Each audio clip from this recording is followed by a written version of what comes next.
Assalamualaikum warahmatullahi wabarakatuh. Hi, welcome back to MD's channel, the channel that always serve you with education and entertainment. Still with me, MD or Miss Dayang Suryani. So today we're going to study about explanation text. Here we go. Guys, di kelas 11 ini kita akan belajar tentang teks eksplanasi yang merupakan teks yang berisi penjelasan terhadap segala sesuatu yang terjadi.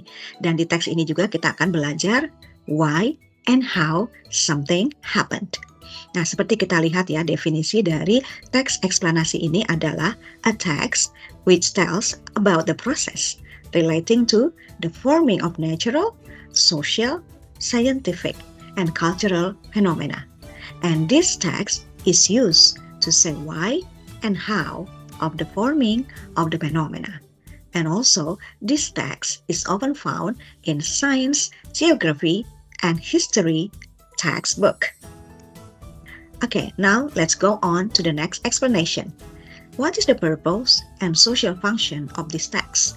According to Mark Anderson and Kathy Anderson, they said that the explanation text type is often used to tell how and why things or phenomena occur in nature. And the social function, of course, is to explain of how or why something happens. So it's clear. Jadi jelas ya bahwa teks eksplanasi ini memiliki fungsi sosial, yakni menjelaskan bagaimana dan mengapa sesuatu itu terjadi. Nah, sekarang kita lihat di struktur generiknya or generic structure of explanation text. Yang pertama adalah title, which is judul. So what we are going to do with the title. So you have to identify the topic to be explained. Jadi kita coba mengidentifikasi topik yang akan dijelaskan. And the second one is general statement or pernyataan umum. What are we going to do with this general statement? So we are going to state a phenomenon or issue which are to be explained. The phenomenon, issues which are to be explained. Jadi kita coba untuk menyatakan sebuah fenomena atau isu yang akan dijelaskan. Jadi bisa satu isu atau beberapa isu yang akan dijelaskan ya. And then the next one, the third one is sequence of explanation. Jadi kita jelaskan sequence-nya. Terdiri dari apa sequence-nya ini? Terdiri dari series of steps which explains the phenomena of how and why. Jadi kita coba untuk menyatakan atau menjelaskan beberapa langkah atau menjelaskan beberapa fenomena yang terjadi berdasarkan why and how, mengapa dan bagaimana sebuah fenomena atau kejadian itu berlangsung. And the last one is closing, which is penutup. What we're going to do with the closing? Closing means concluding paragraph that puts all information together. Jadi di sini kita coba untuk menyimpulkan paragraf yang memberikan informasi secara bersama-sama. Is that clear for you? Okay, hopefully. Now let's go on. Kita lihat contoh dari teks eksplanasi. Berikut adalah contohnya. Nah, yang kita lihat adalah bagaimana sebuah teks ini dimunculkan dengan berdasarkan generic structure yang kita sudah bicarakan sebelumnya. Nah, di sini kita mulai dari title. Sudah bisa ditebak bahwa title dari atau judul dari teks ini adalah How Chocolate is Made. Bagaimana coklat itu dibuat. Nah, ini adalah bagian dari generic structure atau di teks eksplanasi ya. Jadi bagian dari yang pertama yaitu title dari teks eksplanasi How Chocolate is Made. Dan yang kedua, kalau kita merujuk kepada penjelasan sebelumnya, yang kedua adalah pernyataan umum. Nah, di bagian kedua ini jelas terlihat bahwa ini adalah pernyataan umum dari teks eksplanasi.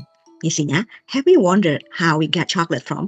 Apakah kita sudah pernah membayangkan bagaimana kita mendapatkan coklat? Nah, ini di bawah ini akan dijelaskan ya, di mana nih coklat bisa dibuat ya dengan steps atau langkah-langkah tertentu sampai akhirnya kita bisa memakannya. Nah, itu adalah pernyataan umum yang perlu kita pelajari dari teks eksplanasi ini. Nah, paragraf kedua yang berisi series ya of sequence explanation. Nah, di paragraf kedua ini adalah bagian pertama dari sequence explanation itu. Jadi, coklat berawal dari sebuah pohon yang disebut cacao tree.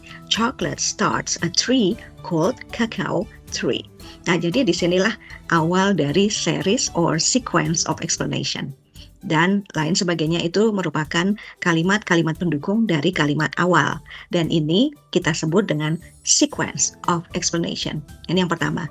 Dan yang kedua ini ada lagi kita bisa tebak dengan kata next, the beans are fermented for about a week, dried in the sun. Nah, ini adalah paragraf ketiga, yakni paragraf pendukung dari paragraf kedua tadi, yang merupakan bagian selanjutnya dari sequence of explanation. Kemudian, kacang itu difermentasi selama seminggu, kemudian dikeringkan di bawah sinar matahari.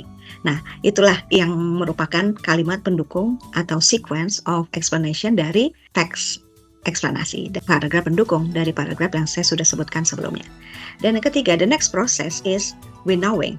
Nah, ini adalah bagian yang lain atau sequence of explanation yang lain yang merupakan paragraf pendukung dari paragraf ketiga tadi. Ingat ya, yang pertama, paragraf kedua adalah merupakan bagian dari sequence of explanation 1.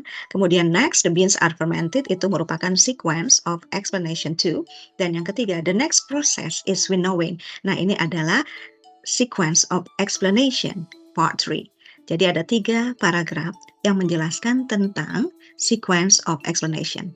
Oke, sekali lagi perlu diingat, bagian pertama adalah berisi pernyataan umum. Paragraf kedua, ketiga, dan keempat merupakan sequence of explanation text. Dan ini merupakan bagian penting dan penjelasan penting di mana sebuah topik, sebuah judul itu dijelaskan secara rinci. Dan yang terakhir, all seeds contain some amount of fat and cacao beans are not different. Dan ini merupakan bagian closing atau concluding paragraph that puts all information together. Nah, ini yang dinamakan bagian penutup atau kesimpulan dari paragraf terdahulu atau paragraf sebelumnya. Mulai dari pernyataan umum, kemudian sequence of explanation-nya yang ada 3 bagian, yaitu chocolate start, itu yang bagian pertama. Next, the beans are fermented, itu bagian kedua. Dan yang ketiga adalah the next process is winnowing, itu adalah bagian ketiga dari sequence of explanation-nya. Dan kemudian yang terakhir ditutup dengan bagian kesimpulan, yaitu all seeds contain some amount of fat and cacao beans are not different. Language features of explanation text. Nah, di language features ini kita akan belajar tentang bagian-bagian penting dari teks eksplanasi tersebut. Yang pertama ada simple present tense. Ingat, kala kini, kenyataan yang ada sekarang. Jadi, tenses yang digunakan untuk mempelajari explanation text adalah present tense, karena kita bicara kenyataan, guys. Yang kedua adalah penggunaan action verbs. Nah, kita contohkan ya. Yang ketiga adalah penggunaan passive voice. Dan yang keempat, kita gunakan sequence conjunction. Maksudnya paparan sebelumnya kita bicara tentang sequence explanation. Nah, sekarang ini kita bicara tentang sequence conjunction yang digunakan dalam teks eksplanasi. Dan yang terakhir adalah the use of technical terms. Dan ini juga penting untuk dimengerti dan dipahami oleh kita semua, peserta didik maupun guru. Nah, kita lanjut lagi ya, guys. Nah, kita mengutip sedikit dari apa yang tertera di teks eksplanasi yang sudah Miss Dayang paparkan sebelumnya. Nah, di sini penggunaan simple present tense. Kita cuplik satu kalimat dari teks yang tadi ya. Nah, kalau kita bicara tentang simple present tense, kita bicara kenyataan. Apa kalimatnya? Kita lihat, chocolate starts a tree called cacao tree.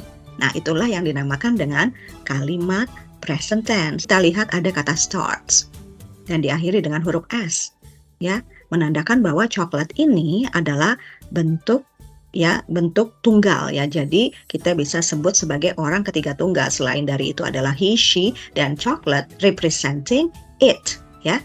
Seperti itu ya. Oke, ini adalah contohnya. Ingat, present tense kita menggunakan kata kerja pertama dan diakhiri dengan huruf S karena coklat merupakan benda ketiga tunggal. Oke, yang kedua adalah using action verb. Kita lihat contoh kalimatnya. Di sini ada banyak sekali kata-kata yang kita gunakan di teks tersebut, teks yang sudah Miss Dayang paparkan sebelumnya. Ada kata do, ada kata make, create, produce, dan lain sebagainya. Dan dari kata itulah kita bisa belajar tentang action verbs. Nah, ini contoh kalimatnya yang Miss Dayang cuplik dari teks tersebut. The cacao tree produces a fruit. Nah, kita lihat kata produces. Sekali lagi, ini symbolize action verb. Karena dia bentuknya present tense, maka kita tambahi dengan huruf S. yang menandakan bahwa benda ini adalah bentuk tunggal. Oke, kita lanjut lagi ke penjelasan selanjutnya. Untuk language features dari teks eksplanasi ya. Semangat belajarnya. Oke, dan di sini kita menggunakan kata passive voice. Ini adalah bagian dari grammatical sentence that we have to learn. Belajar dari struktur bahasa yang memang harus kita pelajari guys. Jadi kita jangan sampai lupa bahwa dalam setiap teks terdapat struktur kalimat yang harus kita kuasai. Using passive voice, focus on action.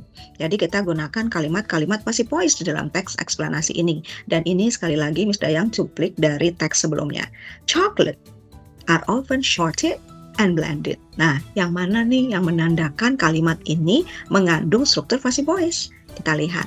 Chocolate are often shorted and blended. Shorted and blended ini adalah bentuk passive voice. Passive voice dalam tense apa ya? Dalam tense present tense ya. Jadi chocolate sebagai subjeknya, kemudian are to be-nya, kemudian shorted and blended adalah verb 3. Oke. Nah, kita lanjut dulu ke penjelasan language features selanjutnya ya. Nah, di sini kita menggunakan sequence conjunction. Kalau yang pertama tadi Miss Dayang jelaskan tentang sequence dari text explanation. Nah, sekarang ini sequence conjunction-nya. Kita lihat ada beberapa kata yang kita ambil dan kita cuplik dari teks tersebut. Ada kata then, next, finally, further, in addition, and many more. Banyak sekali sebenarnya sequence of conjunction-nya. Ini adalah kata sambungnya guys, supaya ketika kita menjelaskan sesuatu itu sangat runut. Kita lihat contoh kalimatnya adalah next, the beans are fermented for about a week. Seperti tadi yang saya jelaskan pada part sebelumnya, bahwa kata next ini adalah bagian dari sequence conjunction. Ya, selanjutnya, the beans are fermented for about a week. Selanjutnya, kacang ini akan difermentasi selama 1 minggu. Nah, yang merupakan sequence conjunction-nya adalah kata next. Oke, kita lanjut untuk menjelaskan language feature. Selanjutnya adalah technical terms. Ada kata roasting and winnowing.